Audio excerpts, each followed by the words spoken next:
नहीं था कि जो हर मानव जाति के लिए वो सर्व सुलभ करते। विश्वामित्र जी के जमाने में कोई ऐसा नहीं था कि सभी लोगों के लिए गाय को जप करने के लिए फ्री करते, कभी नहीं था।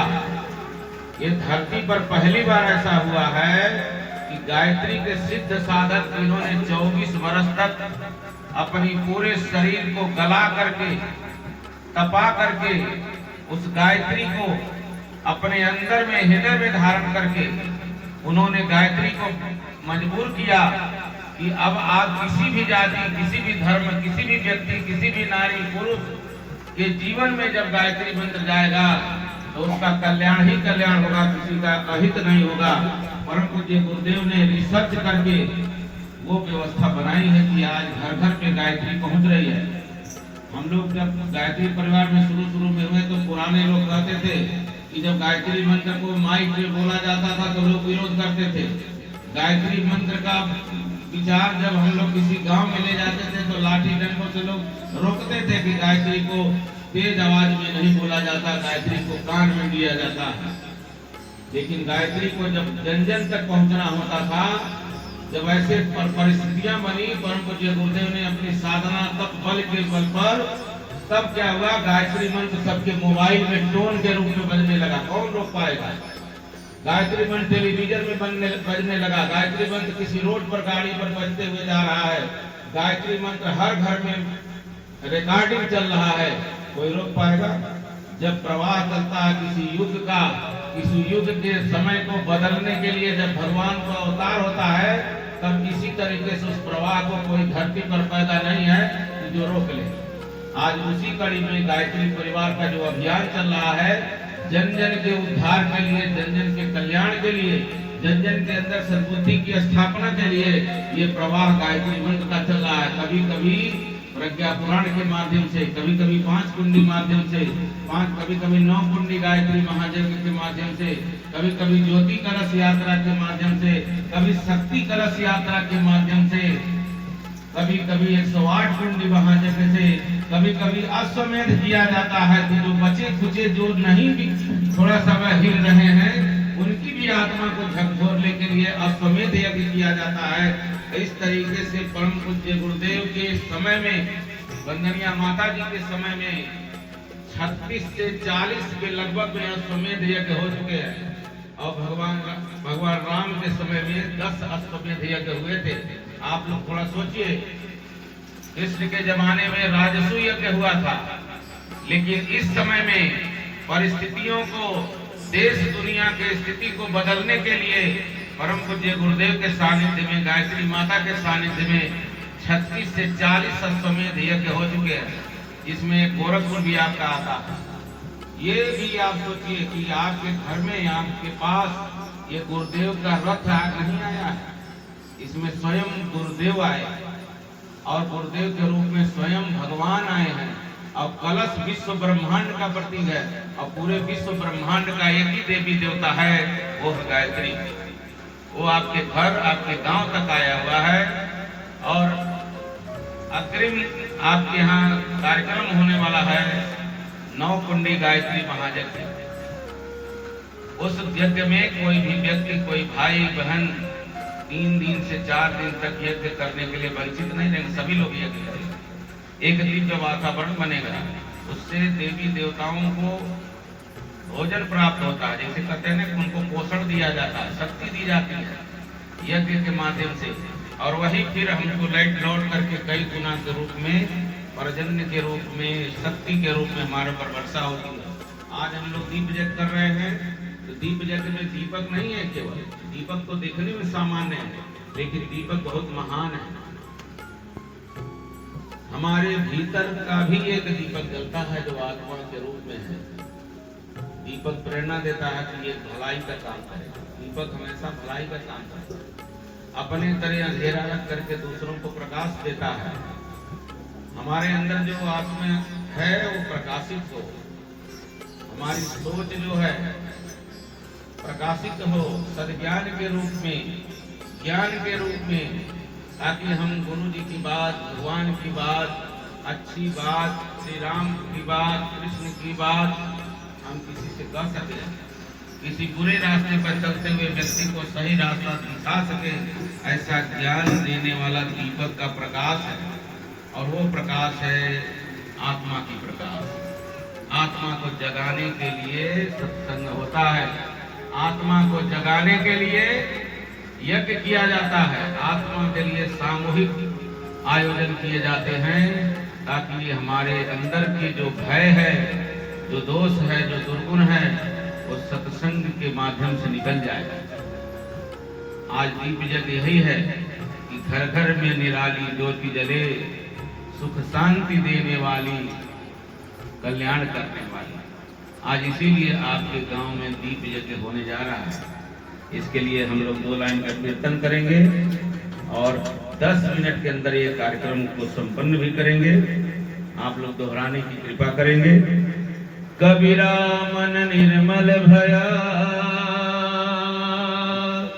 जैसे गंगा रे, पाछे पाछे हरि फिरे, कहत कबीर कबीर। हमने आंगन नहीं बुहारा, हमने आंगन नहीं बुहारा, कैसे आएंगे भगवान, कैसे आएंगे भगवान। हमने आंगन नहीं बुहारा, कैसे आएंगे भगवान, कैसे आएंगे भगवान, कैसे आएंगे भगवान, कैसे आएंगे श्री राम, कैसे आएंगे भगवान, कैसे आएंगे श्री राम। मन का मैल नहीं धोया तो, मन का मैल नहीं धोया तो, कैसे आएंगे भगवान, कैसे आएंगे भगवान। हमने आंगन नहीं बुहारा, हमने आंगन नहीं बुहारा, कैसे आएंगे भगवान, कैसे आएंगे भगवान।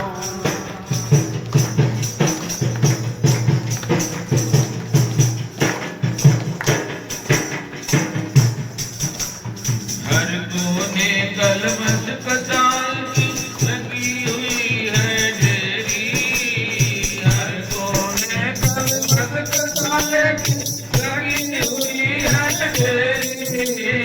नहीं ज्ञान की किरण चमकी है हर कोठरी अंधेरी, नहीं ज्ञान की किरण चमकी है हर कोठरी अंधेरी।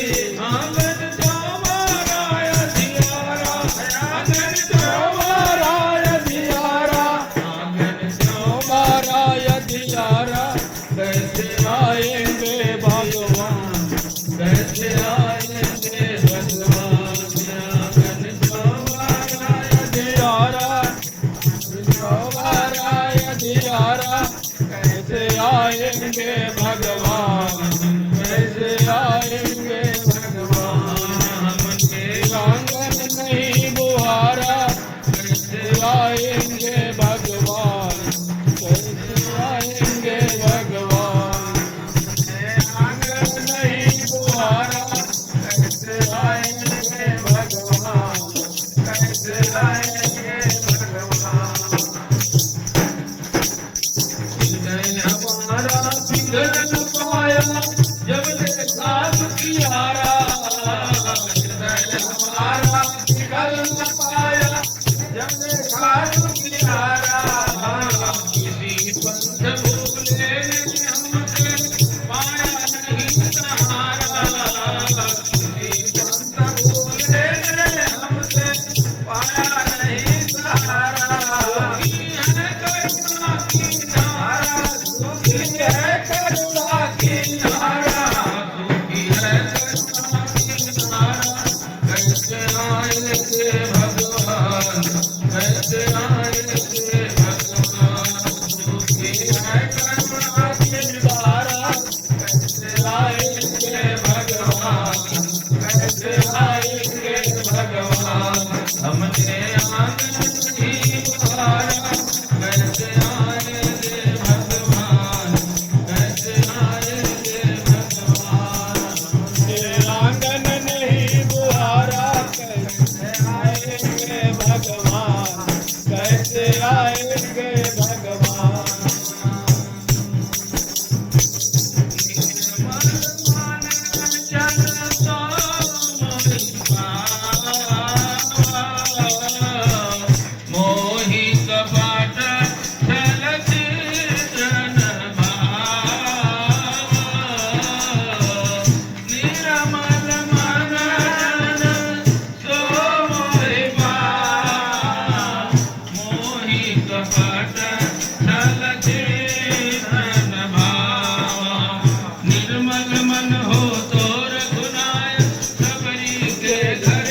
हो तो रघुनायक सवरी के घर जाते, श्याम सूर की बाह पकड़ते नाग सुर घर आते, श्याम सूर के बाह पकड़कर नाग सुर घर आते। इस